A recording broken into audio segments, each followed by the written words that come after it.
여러 개가 한꺼번에 서 있다고 한다면 군락을 형성해 가지고 바람이라든지 이런 걸로부터 태풍이라든지를 이길 수 있지만, 하나만 떨럭 서 있는다 한다면 걔가 온 사방팔방에서 부는 바람에 대한 걸 모든 걸 다 막게 되죠.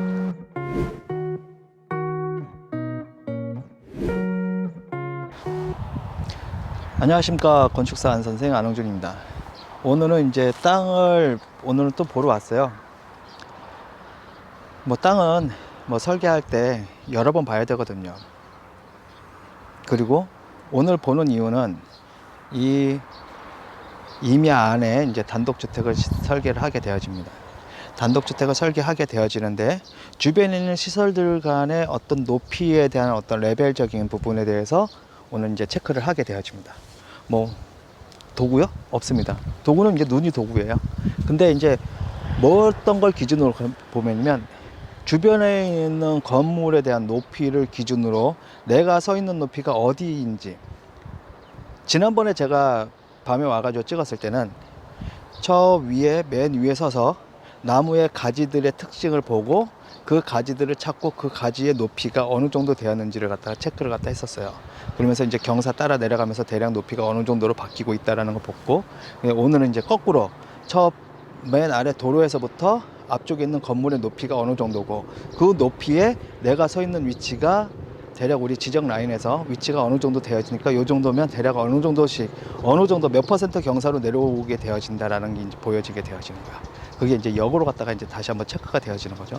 그러면서 이제 주변에 높은 건물이 있는지, 어떤 게 있는지, 그 다음에 주변에 어떤 높은 시설들이 있는지, 어떤 게 있는지, 그런 것들을 하나하나 체크를 해 나가면서 지금 이렇게 숲으로 가득 차 있지만, 여기서 이 땅의 특징을 걸어 다니면서 몸으로 이제 체감을 하면서 체크를 하게 되어집니다. 그리고 건물을 지을 때 주변에 있는 시설들하고 건물 자체가 같이 이렇게 잘 어울릴 수 있게끔 공존하는 그런 설계가 이루어져야지 제일 중요하고, 그게 건물뿐만이 아니라 오수, 우수, 배수, 전기, 통신, 그런 시설들하고도 잘 어우러져야 되어지는 중요한 내용을 지금부터 이제 체크를 하게 되어집니다. 자, 그러면 가보실까요?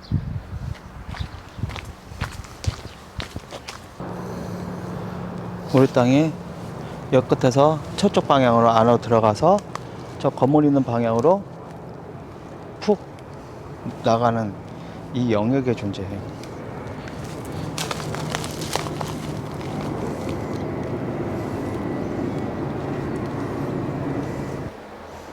지난번에 갔을 때 저 보여지는 나무들 이렇게 나눠진 거, 저렇게 나눠진 게 대략 어디에 걸릴까를 여기서 봤을 때 나뭇가지의 형태나 위치를 보고, 거기가 대략 예상했던 수평 라인을 대략 거놓고, 그러니까 우리 측량도 똑같아요. 사람이 여기 서 있는데 눈의 높이를 쭉 봤을 때, 측량하는 걸로 봤을 때 수평 라인이라고 하는 걸 딱 예상을 했을 때, 내가 각각 포인트를 갔을 때 저게 내가 서 있는 저 안에 들어갔을 때 내가 서 있는 데서 이 저 높이까지, 내가 예상했던 그 가지에서 얼마 떨어진 그 지점까지 대략 한 어느 정도가 될까 가지고서, 이 나무들을 가지고서 대략 높이적인 것들을 체크를 했어요.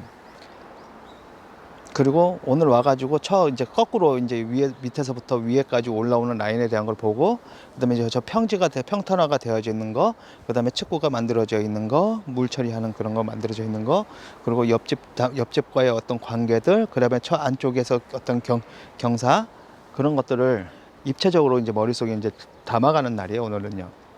이제 저희가 이제 개발행위 업체로부터 이제 등고 라인하고 지적 라인에 대한 거 몇 가지와 우리가 가지고 있는 자료와 그걸 모아 가지고 이 땅을 갖다가 어떻게 가용을 갖다가 할 것인지에 대해서 이제 접근을 갖다가 할 예정이 있습니다.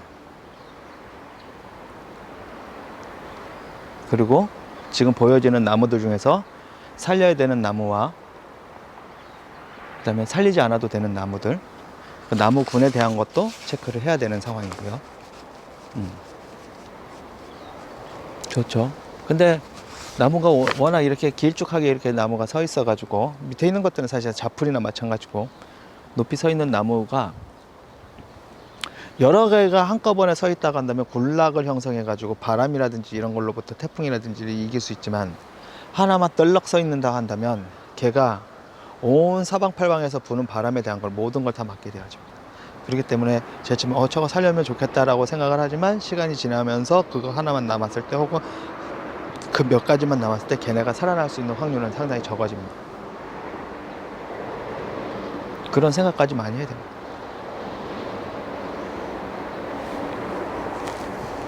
어느 정도 이제 나무들이 이제 정리가 되어지면 그 높이에 맞춰 가지고 어느 방향으로 갖다 타겟을 잡을지, 뷰에 대한 타겟이라든지 혹은 어떤 부는 바람에 대한 어떤 대처라든지 이런 거에 대한 걸 많이 고민을 해야 됩니다. 네, 시간이 지나면서 하나하나 그런 내용들이 이제 체크가 되어지고 그런 내용들이 이제 계획 안에 반영이 되어지게 되어집니다. 나중에 이제 시간 날 때 이제 해 뜨는 거라든지 이제 해 지는 방향 이제 그런 라인을 이제 다 보고 그러면서 해야죠.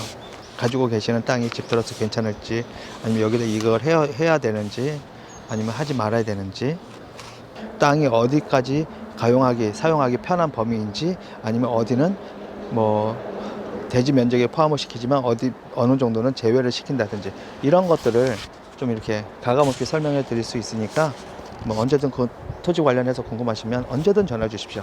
네, 이상 건축사 안 선생이었습니다. 감사합니다.